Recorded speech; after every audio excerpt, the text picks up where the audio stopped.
Hi guys, welcome to another video. Sorry that I have been so inactive recently. I've just been incredibly busy with school and I haven't been able to make videos. And I'm just right now, I have time to make a video, so I made a little something for you guys. So my apologies if I don't make many videos for the time being.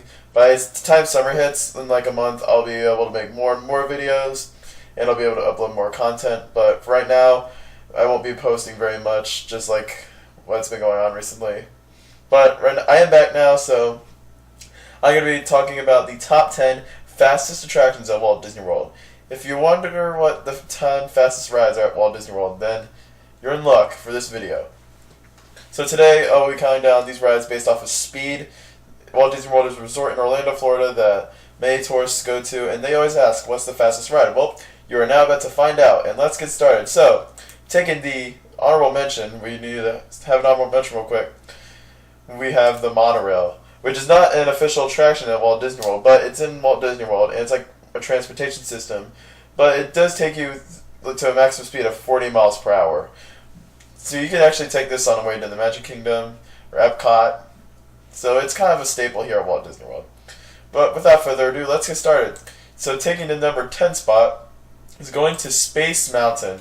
Now this might surprise some of the GP who are watching this, because I know I have a lot of friends who think this is the fastest ride at Walt Disney World. Well, you guys are wrong if you're watching this, because Space Mountain only goes 28 miles per hour. But the reason why you feel like you're going so much faster than that is because you're indoors. The way Disney does their rides is so good. So, basically what Space Mountain is, it's an indoor roller coaster that opened in 1975, and it has been a classic to Walt Disney World since the day it opened. And so, basically, it's an indoor coaster, so you sit down, you make a turn, you have two sides, you have the Alpha side and the Omega side. I think the Omega side is better, but, so you have that, and then, so you go down the tunnel, then you go through this blue tunnel, you have strobe lights and all, and then you make a turn into the darkness, then you go up the lift hill. Those are the only moments that you'll see in complete light. Then the rest of the ride takes place in pitch black darkness with a bunch of stars around. The ride ends going through a red swirling wormhole tunnel. And yeah, that's Space Mountain. It's a classic at Walt Disney World, and it is a very fun ride. You definitely get some good airtime. And it's not a day at Magic Kingdom without a ride on Space Mountain. Coming at number 9 is going to Primeval World at Disney's Animal Kingdom, which is a Wild Mouse style roller coaster. And while it's not a very good attraction, I will say that I'm not a fan of this ride. It is definitely a nice ride for people who like spinning coasters at Walt Disney World. It does take you at a top speed of 29 miles per hour, slightly faster than Space Mountain. And it has a bunch of dips, curves, and spinning. While it's not the smoothest ride, it is pretty painful if you're riding on the Fast Pass side. I've done both sides. When I waited in the standby line for this ride back in, like when I went in October with my friend, I found it to be not that bad. So if you're riding this ride, I suggest riding in just waiting standby for this ride. I mean, if you really want to get both credits, then yeah, I can see where you're going, but the Fast Pass track is pretty painful, just to warn you guys. So, this ride is the kind of more Wild Mouse coaster. It's not really the best ride, and I honestly don't know why Disney built this ride, but it's there, so gotta put it on this list. So coming at number 8 is we are going back to Magic Kingdom for Seven Dwarfs Mine Train. This is a mine train coaster that opened in 2014. It's built by Vekoma. And it is probably the most popular attraction at Magic Kingdom. According to the GP, this has the longest waits, probably in Walt Disney World. Usually, I always check the wait times just for fun, and usually the waits for this ride are usually longer than Flight of Passage at Animal Kingdom. I'm dead serious. While I'm not really a huge fan of this ride, I will give it kudos though for its amazing theming. It has some great theming. And you do reach a top speed of 34 miles per hour on this ride. While you won't really feel it in this ride, it's definitely 34 miles per hour. So basically you go out of the station, you go through some drops and curves, go up the lift hill, you go through drops and curves, Then you have this dark ride section, which I think is really neat. Then you go up another lift hill to a little drop underneath a bridge, and you've got a little more twists and turns, and that's it. I'm not really a big fan of this ride, but I feel like it's a good fit for Magic Kingdom for people who are old or like good enough to stop riding Barnstormer but are not quite brave enough to tackle Big Thunder Mountain.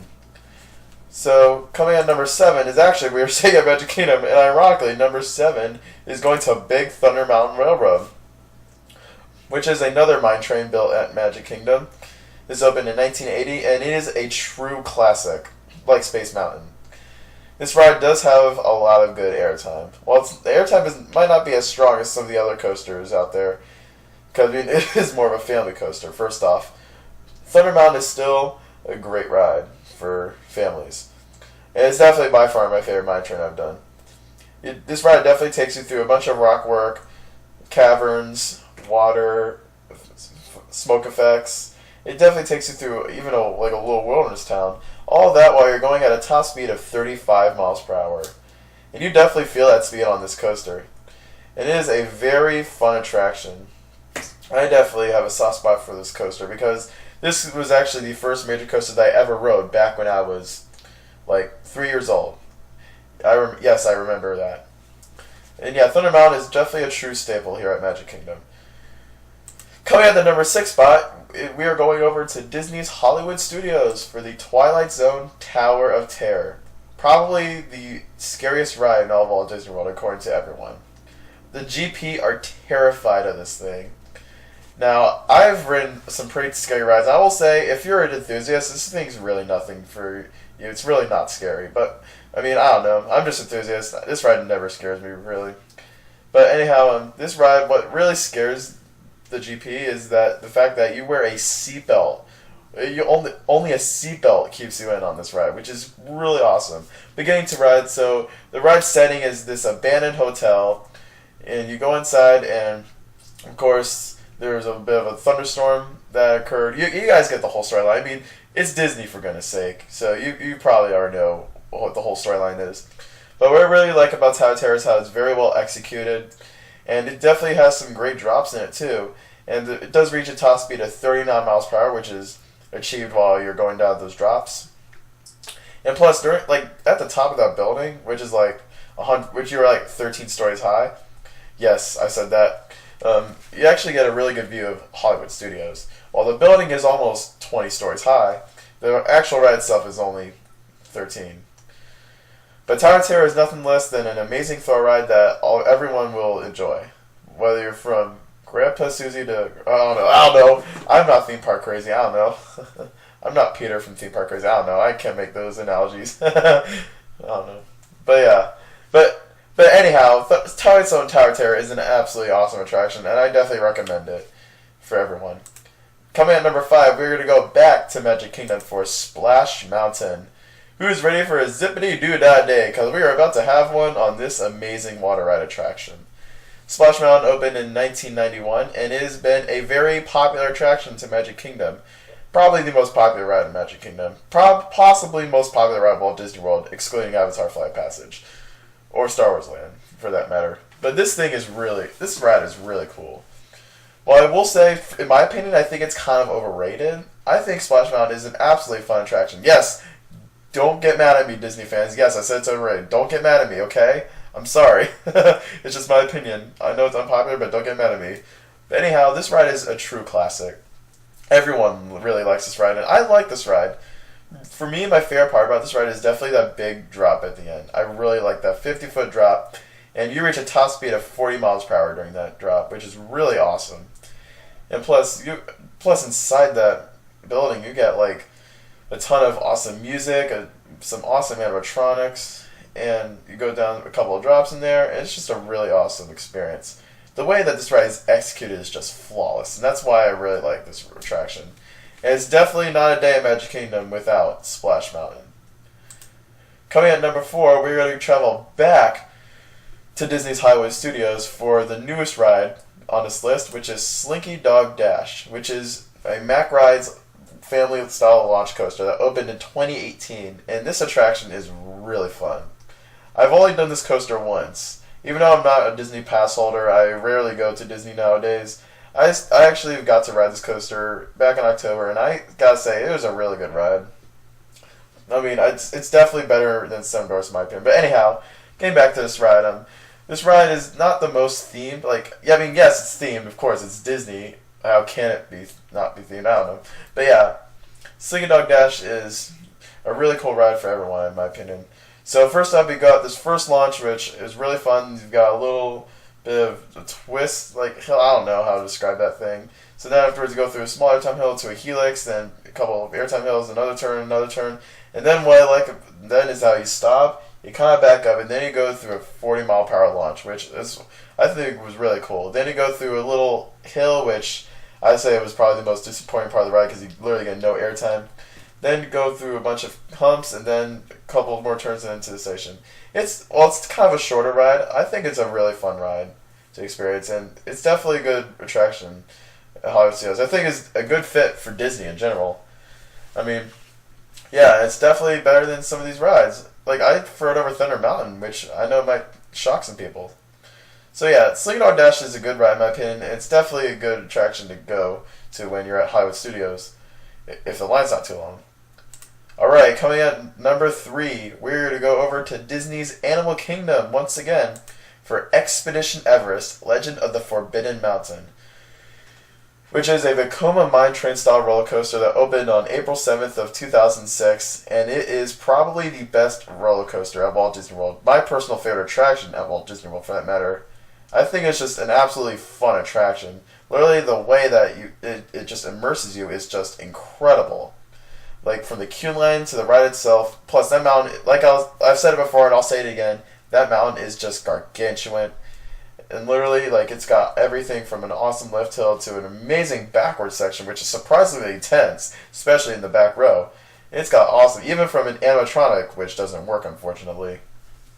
But you get the point, and it's just an overall very well executed attraction. Every time we go to Animal Kingdom, I always try to ride this, and it's just an awesome attraction overall. It does reach a top speed of 50 miles per hour, and it's overall a very exciting, very fun thrill ride that everyone will really enjoy. And plus, it's actually the tallest structure in Walt Disney World property. A lot of people say it's the tallest ride at Walt Disney World, but the coaster is only 112 feet tall. Tower Terror's ride is a bit taller, but the structure of Tower Terror is not as high as this thing. But Expedition Everest is overall an incredible attraction that you must ride when you're in the parks. Alright, coming at number 2, we're going to go over to Hollywood Studios once again for Rock and Roller Coaster starring Aerosmith, which is a Vekoma launch coaster opened in 1999, and it is the final coaster to make this list. It is the fastest roller coaster at Walt Disney World. And so basically what the theme of this ride is that you're going to an Aerosmith concert, and you all go into a super stretch limo. So firstly, once you get to the station, you pull down the over shoulder restraints, you make a left turn, you stop for a little bit, and then afterwards you hear Steven Tyler saying 5, 4, 3, 2, 1. Then you launch into complete darkness at a top speed of 57 miles per hour. You pull around 4.5 to 5 Gs during that first inversion, and this is the only coaster at Disney World to go upside down. It has 3 inversions. It has a sea server roll, which is 2 inversions, and then a corkscrew. And this ride is overall rocks and rolls from start to finish. I mean, it's rock and roller coaster. What do you expect? And really, this ride is awesome. While it's not the smoothest coaster out there, I think Rock and Roller Coaster is a very exciting attraction. And there are rumors of it being closed down pretty soon for an extensive refurb, which I hope that doesn't happen because I really like the way Rock and Roller Coaster is right now. And I hope they keep it this way for a while. And yeah, this is an awesome attraction. I really like this. Probably my favorite ride in the Hollywood Studios park. And yeah, it's definitely not a day at Hollywood Studios without riding Rock and Roller Coaster. And plus, this also has a single ride line. If the line's too long, you've got a single ride line here. Same with Expedition Everest, which I forgot to mention. Also has a single ride line. So yeah, Rock and Roller Coaster is an awesome attraction, and it's very popular with the public. And coming in at number 1, we are going to go all the way over to Epcot for Test Track, presented by Chevrolet, which is not a roller coaster attraction, but it's kind of like a slot car attraction. It's kind of a dark ride. So you start off by you're inside this building and you're like dummies for this simulator car testing. So first up, you start going up a lift hill, make a right turn, then you go down to your first testing portions, which is kind of like the speed sections indoors. Then after that section, you've got the efficiency chambers. I don't know really. I haven't really ridden Test Track that much, the new version.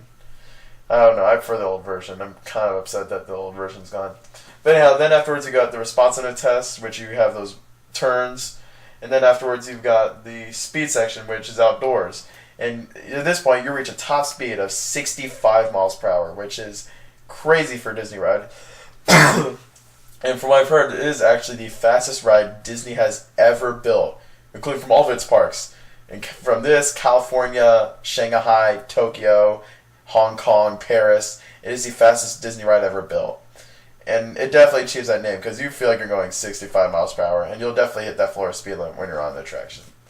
And it is definitely an awesome attraction to experience when you're at Epcot. Very well executed, too. So, that will do it for this video. I hope you guys enjoyed this. Don't forget to like, comment, and subscribe for more videos and more content in the future. Also, don't forget to check out the social media link, which will be in the description below. I'll see you guys next time. Have a theme-tacular day.